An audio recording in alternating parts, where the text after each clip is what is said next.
Hello everyone, मैं M B Singh आप सभी का अपने यूट्यूब चैनल मेरी क्लास में स्वागत करता हूं। जैसा कि पीईटी का एग्ज़ाम 24 अगस्त को होने वाला है, 2 मीटिंग में एग्ज़ाम होना है। आपका विज्ञान टॉपिक जो है जिसमें फिजिक्स, केमिस्ट्री और बायोलॉजी दिया गया है, 5 नंबर का आना है। मैं 135 नंबर की ये क्वेश्चन सीरीज़ ला रहा हूँ जो बहुत ही चुनिंदा क्वेश्चनों को रखा गया है इसमें, और ऐसा उम्मीद करता हूँ मैं कि यहीं से कम आपके 3 क्वेश्चन फंस जाएं। तो चलिए शुरू करते हैं। पहला क्वेश्चन है, तत्व कितने प्रकार के होते हैं? एलिमेंट्स कितने टाइप के होते हैं? तो 2 प्रकार के होते हैं, धातु और मेटल कहा जाता है अधातु। धातु किसे कहते हैं? तत्व विद्युत, धातु तत्व जो होते हैं विद्युत और ऊष्मा के सुचालक होते हैं। किसके सुचालक होते हैं? विद्युत और ऊष्मा के सुचालक होते हैं। धातु जो होते हैं वो क्या होते हैं? ठोस अवस्था में पाए जाते हैं, आघात वर्धनीयता का गुण पाया जाता है, अर्थात उन्हें पीट कर बढ़ाया जा सकता है। तन्य डक्टाइल, उनमें तन्यता का गुण भी पाया जाता है। अधातु क्या होते हैं? ये विद्युत और ऊष्मा के कुचालक होते हैं। क्या होते हैं? विद्युत और ऊष्मा के कुचालक होते हैं। अधातु भंगुर होते हैं, मतलब बहुत जल्दी टूट जाते हैं, परंतु ग्रेफाइट जो है विद्युत का सुचालक है और उसमें चमक पाई जाती है। जबकि हीरा भी अपवाद है जो बहुत ज़्यादा मजबूत होता है, चमकदार भी होता है, परंतु वो भी क्या है आपका? अधातु है। तो कुछ पॉइंट्स आपको ऐसे याद रखना पड़ेगा। नेक्स्ट पॉइंट है आपका, वर्तमान में 118 तत्वों की खोज की जा चुकी है, जिनमें से 92 तत्व प्राकृतिक हैं, शेष अन्य जो तत्व हैं वो कृत्रिम तरीके से बनाए गए हैं। पृथ्वी की तल पर, पृथ्वी की सतह पर सबसे अधिक मात्रा में जो पाया जाने वाला तत्व है वो ऑक्सीजन है, इसके बाद कार्बन, इसके बाद हाइड्रोजन और इसके बाद नाइट्रोजन। आप आका हाना से याद रख सकते हैं। नंबर 1 पर है ऑक्सीजन, कार्बन, हाइड्रोजन और फिर नाइट्रोजन। नेक्स्ट पॉइंट है, पृथ्वी तल पर सबसे अधिक मात्रा में पाई जाने वाली धातु कौन सी है? तो धातु अगर पूछी जाए तो कौन सी हो जाएगी? एल्यूमिनियम। तत्व पूछा जाए तो ऑक्सीजन हो जाएगा। नेक्स्ट पॉइंट है, पृथ्वी में सबसे अधिक मात्रा में पाया जाने वाला कार्बनिक पदार्थ कौन सा है? तो कार्बनिक पदार्थ कौन सा है? सेलुलोज है। सबसे हल्का तत्व पूछा जाए तो आपका हाइड्रोजन हो जाएगा, ये सबसे हल्का तत्व है, सबसे हल्की गैस है। नेक्स्ट पॉइंट पर है, सबसे हल्की निष्क्रिय गैस कौन सी है? तो हीलियम ही है। सबसे हल्की धातु कौन सी है? तो लिथियम है। सबसे भारी धातु पूछी जाए तो आपकी ऑस्मियम होगी। सबसे भारी धातु कौन सी है? ऑस्मियम। सबसे भारी गैस कौन सी है? तो सबसे भारी गैस रेडॉन है। कौन सी है? रेडॉन। सबसे अधिक तन्यता का गुण किस में पाया जाता है? तो सोने में पाया जाता है। 1 ग्राम सोने से 2 किलोमीटर लंबी सड़क के बराबर 2 किलोमीटर लंबा तार खींचा जा सकता है, इतना अधिक इसमें तन्यता का गुण पाया जाता है। नेक्स्ट पॉइंट है आपका, कमरे के ताप पर तरल अवस्था में पाई जाने वाली धातु कौन सी है? तो पारा जो है कमरे की ताप पर किस अवस्था में पाया जाता है? द्रव अवस्था में पाया जाता है। जबकि अधातु कौन सी है जो द्रव अवस्था में पाई जाती है? ब्रोमीन है।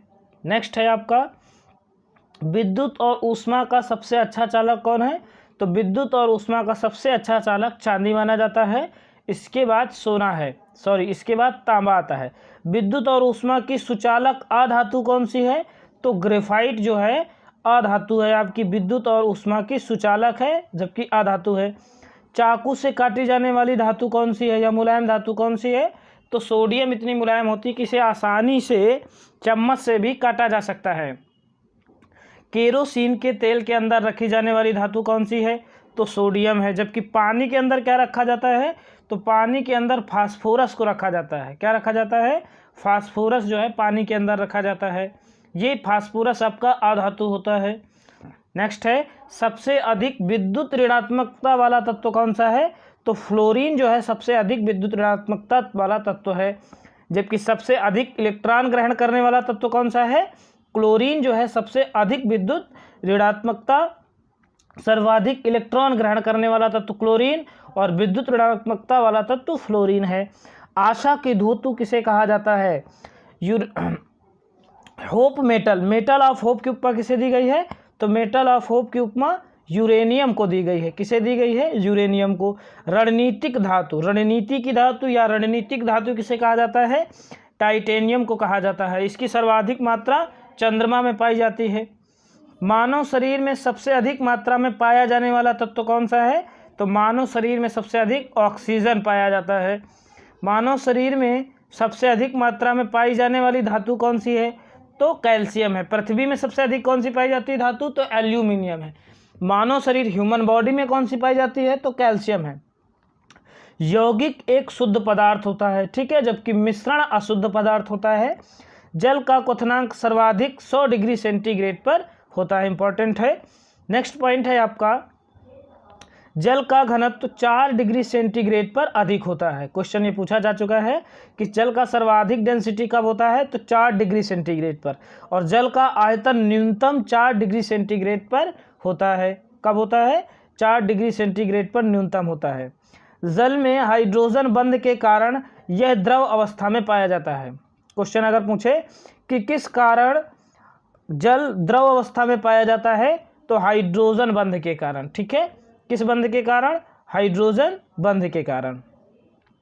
जल में अणुओं के मध्य 104.50 का कोण बनता है। कितने का कोण बनता है? तो 104.50 का कोण बनता है जल के अणुओं के मध्य, ठीक है। जल, ठोस, द्रव, गैस तीनों अवस्थाओं में पाया जाता है, ठीक है। जल आपका ऐसा पदार्थ है जो ठोस, द्रव और गैस तीनों अवस्थाओं में पाया जाता है। शुद्ध जल जो होता है वो विद्युत का क्या होता है? कुचालक होता है। इसका शुद्ध जल का पीएच का मान जो होता है पीएच वो 7 होता है, ठीक है। कहता है मिश्रण कैसा पदार्थ होता है? अशुद्ध होता है। यौगिक कैसा पदार्थ होता है? शुद्ध होता है। वायु क्या है? तो वायु अनेक प्रकार की गैसों एवं धूल कणों का मिश्रण होता है। नेक्स्ट पॉइंट है, ठोस पदार्थ को गर्म करने पर सीधे वाष्प के रूप में परिवर्तित होने की प्रक्रिया को क्या कहा जाता है? सब्लिमेशन कहा जाता है, ऊर्ध्वपातन कहा जाता है, ठीक है। क्या कहा जाता है? ऊर्ध्वपातन कहा जाता है। दूसरा, इस प्रक्रिया में वाष्प को पूरा ठंडा करने पर वह ठोस में बदल जाता है और ऐसे पदार्थों को सब्लिमेट कहा जाता है। ऊर्ध्वपातज जैसे Kapoor, ammonium chloride, sodium naphthalene, ये सब कैसे हैं? ऊर्ध्वपातन का काम करते हैं और उन्हें ऊर्ध्वपातज कहा जाता है। इंपॉर्टेंट है। परमाणु सिद्धांत का प्रतिपादन किसने किया था? तो परमाणु सिद्धांत का प्रतिपादन जॉन डाल्टन ने किया था। इलेक्ट्रॉनिक की खोज 1897 में जे थॉमसन ने की थी। आपको यदि क्वेश्चन अच्छे लगे तो लाइक और सब्सक्राइब करना ना भूलें। कमेंट करके आप बताएं अगर आपको अच्छा लगे तो नेक्स्ट वीडियो में हम इकोनॉमिक पर भी बना सकते हैं, ठीक है। चलिए नेक्स्ट पॉइंट है आपका, इलेक्ट्रॉन पर कैसा आवेश पाया जाता है? तो इलेक्ट्रॉन पर ऋण आवेश पाया जाता है। प्रोटॉन की खोज किसने की थी?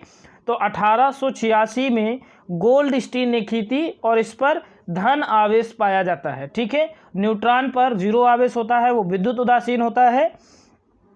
नील बोहर ने 1913 में परमाणु स्थिरता का सिद्धांत दिया था। इंपॉर्टेंट है।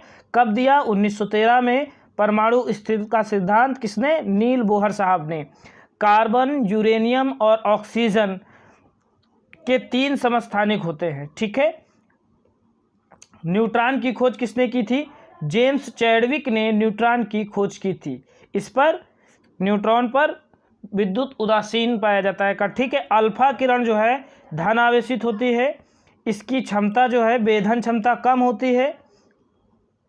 परमाणु की खोज किसने की थी? परमाणु बम की खोज ऑटो हन ने की थी। इंपॉर्टेंट है। सर्वप्रथम परमाणु बम जापान के 2 शहरों हिरोशिमा 6 अगस्त 1945 को, लिटिल बॉय और नागासाकी पर 9 अगस्त 1945 को फैट मैन नामक बम अमेरिका ने गिराया था।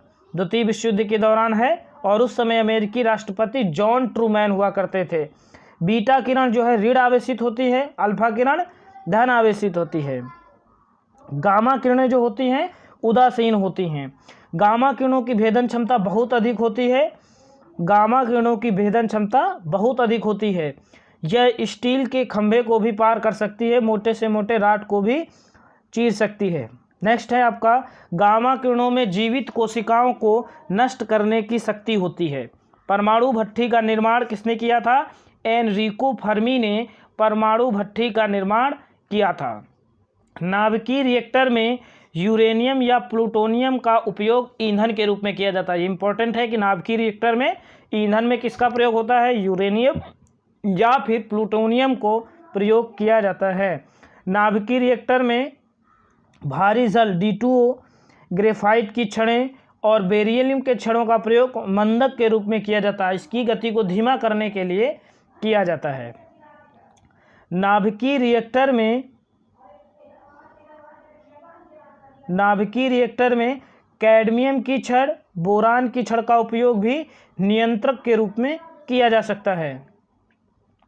द्रवित सोडियम, साधारण जल, ठोस कार्बन डाइऑक्साइड का उपयोग नाभिकीय रिएक्टर में शीतलक, कूलेंट के रूप में किया जाता है। ठीक है, नाभिकीय रिएक्टर का उपयोग विद्युत उत्पादन में भी होता है। किसमें होता है? विद्युत उत्पादन में नाभिकीय रिएक्टर का प्रयोग किया जाता है। ऐसी क्रिया जिसमें कोई दो हल्के नाभिक परस्पर संयुक्त होकर एक भारी नाभिक का निर्माण करते हैं, तो यह प्रक्रिया आपकी नाभिकीय संलयन कहलाती है। क्या कहलाती है? नाभिकीय संलयन कहलाती है। हाइड्रोजन के दो समस्थानिक आपस में मिलकर एक भारी नाभिक हीलियम का निर्माण करते हैं। हाइड्रोजन बम की खोज किसने की थी? एडवर्ड टेलर ने जो है हाइड्रोजन बम की खोज की थी। जबकि परमाणु बम की खोज किसने की थी? ऑटो हन ने हाइड्रोजन परमाणु बम की खोज की थी। ठीक है, हाइड्रोजन बम की क्षमता परमाणु बम से कई गुना ज़्यादा होती है। सौर ऊर्जा नाभिकीय संलयन का उदाहरण है। सूर्य एक हाइड्रोजन गैस का गोला है जिसमें अधिकतम मात्रा में सूर्य 71% पाया जाता है हाइड्रोजन सूर्य में, और इसके पश्चात हीलियम 26% पाया जाता है। हाइड्रोजन को भविष्य का ईंधन भी कहा जाता है। रेडियो सक्रियता की माप किसमें की जाती है? GM काउंटर में रेडियो सक्रियता की माप की जाती है। जितने समय में किसी रेडियो सक्रिय तत्व के परमाणु की संख्या आधी रह जाती है, वह समय अर्ध आयु काल या अर्ध जीवन काल कहलाती है। जब परमाणु की संख्या आधी हो जाए तो उस समय को क्या कहा जाता है? अर्ध आयु काल या अर्ध जीवन काल कहा जाता है। द्रव्यमान ऊर्जा संबंध को किसने दिया था? आइंस्टीन ने दिया था। E बराबर mc², ये सिद्धांत किसने दिया है? ये द्रव्यमान का ऊर्जा से संबंध आइंस्टीन के द्वारा प्रतिपादित किया गया था। रेडियो सक्रियता की इकाई मात्रक को क्या कहा जाता है? तो उसका मात्रक क्यूरी कहलाता है। क्या कहा जाता है? क्यूरी। मोस्ट इंपॉर्टेंट है। निर्जीव पदार्थों, निर्जीव वस्तुओं जैसे पृथ्वी, पुरानी चट्टानों आदि की आयु ज्ञात करने के लिए किसका प्रयोग किया जाता है? यूरेनियम का प्रयोग किया जाता है। किसका प्रयोग होता है? यूरेनियम विधि का प्रयोग किया जाता है। जबकि कार्बन डेटिंग प्रक्रिया का प्रयोग जीवाश्म ईंधनों की आयु को ज्ञात करने में किया जाता है। कोबाल्ट 60 का प्रयोग मस्तिष्क में विकसित होने वाली ट्यूमर को नष्ट करने के लिए किया जाता है। इंपॉर्टेंट है, इसे आप याद रखिएगा। भौतिक परिवर्तन में पदार्थ की आकृति, भौतिक अवस्था में तो परिवर्तन होता है, परंतु कोई नया पदार्थ नहीं बनता है, और जैसे ही कारक को हटाते हैं तो तुरंत पदार्थ प्राप्त हो जाता है। जैसे चीनी का जल में विलयन, जल का बर्फ में बनना, नमक का जल में विलयन, स्प्रिंग का खींचना, बादलों का बनना, बर्फ का पिघलना, जल का वाष्प के रूप में परिवर्तित होना, पंखे का चलना, ये सब कैसे हैं? भौतिक परिवर्तन है। जैसे ही कारक हटाएंगे वस्तु पुनः प्राप्त हो जाती है। जब वस्तु पुनः प्राप्त हो जाए तो भौतिक परिवर्तन, और जब वस्तु पुनः प्राप्त ना हो तो ऐसे परिवर्तन को रासायनिक परिवर्तन कहा जाता है। जैसे मैग्नीशियम के तार का जलना, जलने के बाद तार नहीं मिलेगा। मोमबत्ती का जलना, क्या मोमबत्ती मिलेगी? दूध से दही का बनना, लोहे में जंग लगना, ये सब कैसे परिवर्तन हैं? अगरबत्ती का जलना, आटे की रोटी बनना, क्योंकि वस्तु वापस नहीं प्राप्त होगी तो रासायनिक परिवर्तन कहा जाएगा। ऑक्सीकरण एवं अवकरण एक रासायनिक प्रक्रिया होती है। ठीक है, कैसी प्रक्रिया होती है? रासायनिक प्रक्रिया होती है। ऑक्सीकारक वह पदार्थ होते हैं जो इलेक्ट्रॉन को ग्रहण करते हैं, और जबकि अवकारक ऐसे पदार्थ होते हैं जो इलेक्ट्रॉन का त्याग करते हैं। अम्ल स्वाद में कैसे होते हैं? तो अम्ल स्वाद में खट्टे होते हैं। ठीक है, अम्ल का जलीय विलयन नीले लिटमस पेपर को लाल कर देता है। नेक्स्ट पॉइंट है आपका, सोना एवं चांदी कैसी धातुएं हैं? तो कठोर धातुएं हैं और इनको केवल अम्ल राज में ही घोला जा सकता है। किसमें घोला जा सकता है? अम्ल राज में इन्हें घोला जा सकता है। सल्फ्यूरिक अम्ल H2SO4 को रसायनों का राजा तथा कशिश का तेल भी कहा जाता है। क्या कहा जाता है उसको? रसायन सम्राट और कशिश का तेल भी कहा जाता है। ऑक्जेलिक अम्ल का प्रयोग कपड़ों पर स्याही के धब्बे हटाने में किया जाता है। ये टमाटर में पाया जाता है ऑक्जेलिक अम्ल। ऑक्जेलिक अम्ल का उपयोग टमाटो सॉस में किया जाता है। दही में पाया जाने वाला अम्ल कौन सा है? दही में जो अम्ल होता है लैक्टिक अम्ल होता है। जबकि सिरका और अचार में कौन सा अम्ल होता है? तो एस्टिक अम्ल जो है सिरका और अचार में पाया जाता है। अंगूर एवं इमली में कौन सा अम्ल पाया जाता है? तो टार्टरिक अम्ल अंगूर और इमली में पाया जाता है। सेब में जो है कौन सा अम्ल होता है? मैलिक अम्ल होता है। नींबू और नारंगी में जो है कौन सा अम्ल पाया जाता है? साइट्रिक अम्ल होता है। जबकि बिच्छू और चींटी, यहाँ पर सीटी नहीं चींटी है भैया, बिच्छू और चींटी के काटने पर कौन सा अम्ल होता है? फॉर्मिक अम्ल होता है बिच्छू और चींटी के काटने पर। मूत्र में पाया जाने वाला अम्ल कौन सा होता है? यूरिक अम्ल होता है। ठीक है, यूरिक अम्ल होता है। खाना पचाने में उपयोगी अम्ल हाइड्रोक्लोरिक अम्ल होता है। सोना और चांदी के शुद्धिकरण में नाइट्रिक अम्ल का प्रयोग किया जाता है। HNO3 नाइट्रिक अम्ल होता है आपका, ठीक है, में प्रयोग किया जाता है। सोडा वाटर व अन्य पेयजलों में पाया जाने वाला अम्ल कार्बोनिक अम्ल होता है। क्षार स्वाद में कड़वा होता है और लाल लिटमस पेपर को ये नीला कर देता है। जबकि नीले लिटमस पेपर को लाल कौन कर देता है? अम्ल कर देता है। क्षार छूने में कैसा होता है? साबुन जैसा चिकना लगता है। ठीक है। NaOH सोडियम हाइड्रोक्साइड को कास्टिक सोडा भी कहा जाता है। बुझे हुए चूने CaOH का होल ट्वाइस को कैल्शियम हाइड्रोक्साइड कहा जाता है और इसका उपयोग ब्लीचिंग पाउडर को बनाने में किया जाता है। बुझे हुए चूने को प्लास्टर ऑफ पेरिस के निर्माण में प्रयोग किया जाता है, अर्थात POP बनाया जाता है बुझे हुए चूने से। बुझे हुए चूने का उपयोग पानी के शुद्धिकरण में किया जाता है। इसका उपयोग जिप्सम के निर्माण में भी किया जाता है और पानी के उपयोग में भी किया जाता है। ठीक है। नेक्स्ट पॉइंट है आपका सोडियम क्लोराइड NaCl। तो सोडियम क्लोराइड को साधारण नमक टेबल साल्ट भी कहते हैं। इसका उपयोग घरों में खाना खाने के रूप में किया जाता है। मछलियों को सड़ने से बचाने के लिए इसका प्रयोग किया जाता है। बर्फ़ के गलनांक को कम करने में इसका प्रयोग होता है। समुद्र के पानी में सबसे अधिक मात्रा सोडियम क्लोराइड अर्थात नमक की NaCl की होती है। मानव पसीने में भी NaCl की मात्रा पाई जाती है। यही कारण होता है कि कपड़ों में हल्का हल्का सफ़ेद रंग बन जाता है पसीने के कारण। हमारे शरीर में पानी की कमी डिहाइड्रेशन होने पर भी नमक कम हो जाता है। क्या कम हो जाता है? नमक ही लवण यानी कम हो जाता है। NaCl का उपयोग और कहाँ होता है? पानी के क्वथनांक को बढ़ाने में भी इसका प्रयोग किया जाता है। सोडियम बाइकार्बोनेट H जो है बाई कहलाता है। इसे बेकिंग सोडा या खाने वाला सोडा भी कहा जाता है। इसका उपयोग रोटियों को फुलाने में किया जाता है, जिससे रोटियों को फुलाने पर कौन सी गैस निकलती है? तो कार्बन डाइऑक्साइड गैस निकलती है। हीरे को जलाने पर पूछा गया क्वेश्चन, कौन सी गैस निकलती है? तो हीरे को जलाने पर भी कार्बन डाइऑक्साइड गैस निकलती है। कार्बन डाइऑक्साइड का उपयोग अग्निशामक यंत्रों में आग बुझाने में किया जाता है। पेट की अम्लता को दूर करने में भी कार्बन डाइऑक्साइड का प्रयोग किया जाता है। इनो में भी इसका प्रयोग किया जाता है। सबसे कठोर धातु कौन सी है? तो सबसे कठोर धातु आपकी प्लैटिनम है, जो सफ़ेद रंग की होती है। किस रंग की होती है? और जबकि सबसे कठोर पदार्थ कौन सा है? तो हीरा है। हीरा क्या है? आपका अधातु है, इसलिए धातु में नहीं आएगा। सोना सबसे तन्य धातु है। एल्यूमिनियम का निष्कर्षण कहाँ से होता है? तो इसका निष्कर्षण बॉक्साइट के अयस्क से होता है। किसके अयस्क से होता है? बॉक्साइट के अयस्क से एल्यूमिनियम की प्राप्ति होती है। दूध में सर्वाधिक मात्रा में क्या पाया जाता है?